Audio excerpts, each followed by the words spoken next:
Cette vidéo a pour unique but d'information.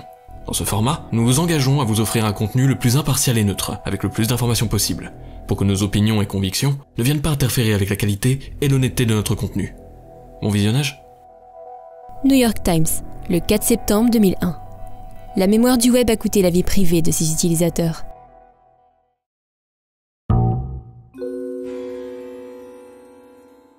Ces chers VPN, toujours prêts à investir des sommes folles dans les publicités et placements de produits, ils promettent une navigation sécurisée et un anonymat absolu, à tel point qu'ils pourraient presque se faire passer pour un outil de sécurité indispensable sur le web. Mais est-ce vraiment le cas ? Un VPN est-il réellement sûr et anonyme ? Ou sommes-nous face à une grande stratégie commerciale de la part de leurs promoteurs ? Comme on dit dans le commerce, il n'y a pas de demande, alors créons-la.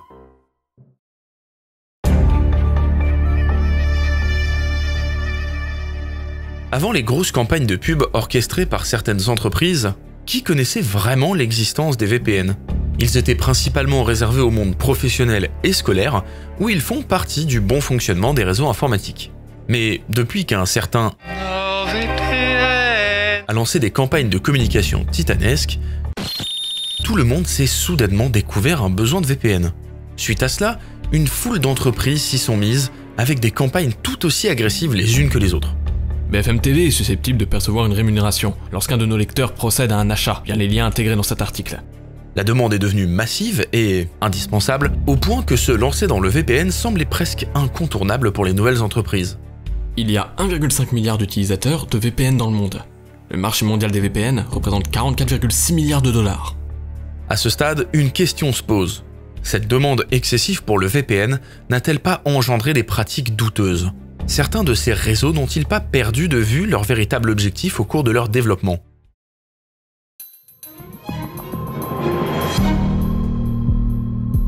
Allez, voyons pour commencer quelques cas concrets d'utilisation d'un VPN.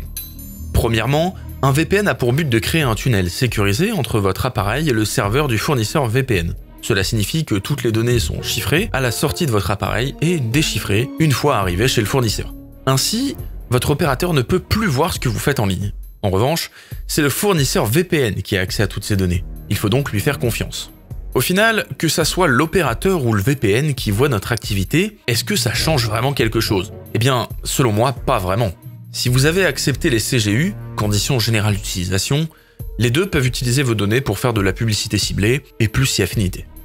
Là où le VPN peut s'avérer être utile, c'est sur un réseau public. Par exemple, si vous êtes connecté au Wi-Fi public d'un centre commercial, tout votre trafic peut être visible par ce réseau. Et dans certains cas, un pirate pourrait détourner votre navigation vers des sites frauduleux. Dans cette situation, un VPN avec un bon chiffrement peut effectivement rendre vos données indéchiffrables et vous sécuriser. Un intranet, c'est comme une version privée d'Internet réservée à une entreprise ou à une école. Le VPN peut vous permettre de vous connecter à cet intranet depuis chez vous, comme si vous étiez physiquement sur place. C'est également cette fonctionnalité qui peut permettre le contournement des géorestrictions. Maintenant qu'on a vu des cas concrets d'utilisation, jetons un œil aux arguments des fournisseurs de VPN. La plupart des gens qui prennent un VPN ont l'espoir d'avoir plus de confidentialité.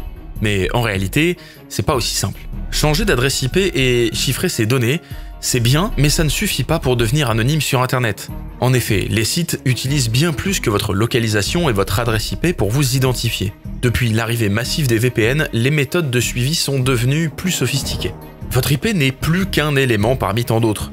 Votre navigateur, vos extensions, la résolution de votre écran, le type de périphérique, le système d'exploitation, tout cela crée une empreinte numérique unique qui vous rend identifiable et traçable.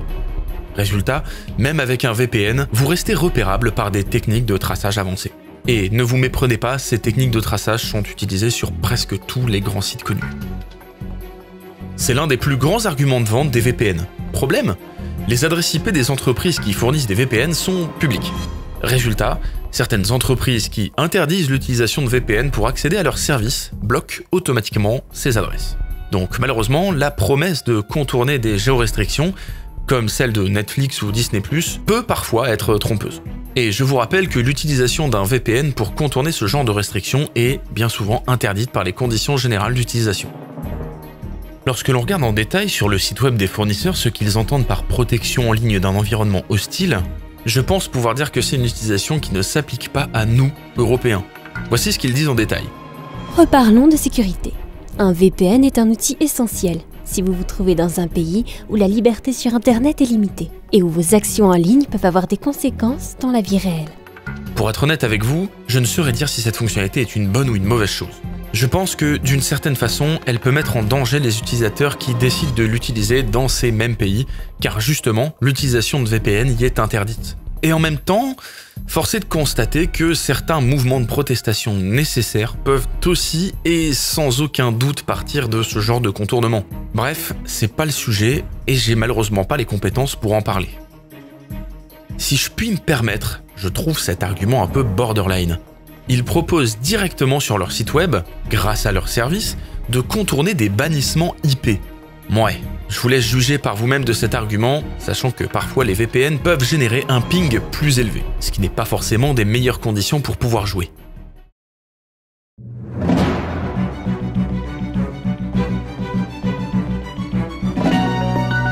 Pour terminer, c'est quoi cette protection contre les cybermenaces.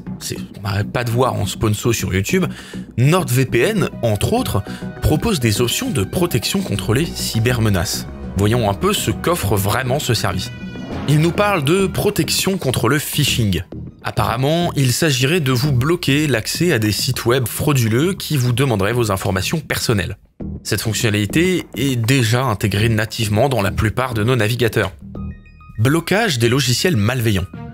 Cette fonctionnalité consiste à bloquer le téléchargement de logiciels qui seraient identifiés comme malveillants. Là également, votre navigateur est déjà équipé pour détecter et bloquer ce genre de téléchargement. Navigation sans publicité ni suivi. Bon, là j'ai pas besoin de vous expliquer ce que c'est, on parle d'un bloqueur de cookies et de publicité. Là encore, des extensions gratuites comme uBlock Origin font très bien le travail, sans compter que Firefox intègre déjà ce genre de protection. Bref, ces services jouent surtout sur la peur et la méconnaissance des utilisateurs. Au final, d'après moi, il y a peu de valeur ajoutée et il vaut mieux se tourner sur des options gratuites, qui sont tout aussi performantes.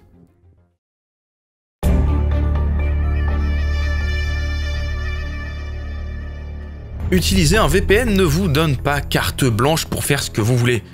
C'est pourquoi je vous déconseille fortement d'utiliser un VPN pour des activités illégales. Je vous rappelle que vous passez par des machines d'une entreprise qui ne vous appartient pas. Vous êtes toujours responsable de vos actions. Par exemple, si vous utilisez un VPN pour télécharger un film illégalement, cela ne vous rendra pas plus invisible. En France, l'autorité de la régularisation de la communication audiovisuelle et numérique, Arcom, anciennement connue sous le nom de Hadopi, continue de surveiller les infractions et d'envoyer des avertissements, voire même des amendes en cas de récidive. Ce n'est pas parce que Hadopi a disparu en 2022 que tout est permis. Et le VPN ne va pas vous protéger de ce genre d'action. Alors si vous pensiez utiliser un VPN pour contourner la loi, laissez-moi vous arrêter tout de suite. Ne faites pas ça. En tout cas, tout ça a soulevé une nouvelle question assez intéressante.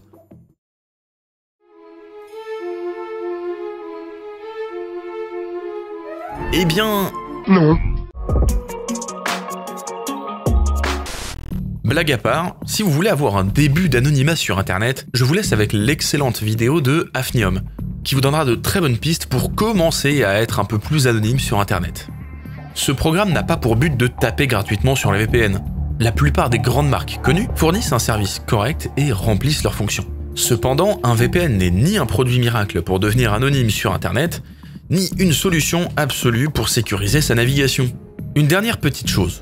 Prenez le temps de vérifier si le VPN que vous souhaitez utiliser a une politique no-log. Bien que cela ne signifie pas à 100% que votre VPN ne récolte pas de données sur vous, puisse en attester les fuites de données qu'il y a déjà eu avec NordVPN, c'est déjà un bon début. Le prochain épisode de Volte-Face sera sur les antivirus et la façon dont eux aussi vous traquent. D'ici là, faites bien attention à ce que vous acceptez en installant un antivirus. Maintenant que vous avez les clés en main pour faire votre choix, est-ce qu'un VPN correspond à vos besoins ? N'oubliez pas que la meilleure des sécurités se trouve entre la chaise et le clavier. Donc protégez vos données. Elles valent de l'or. Et ils sont prêts à tout pour arriver à leur fin.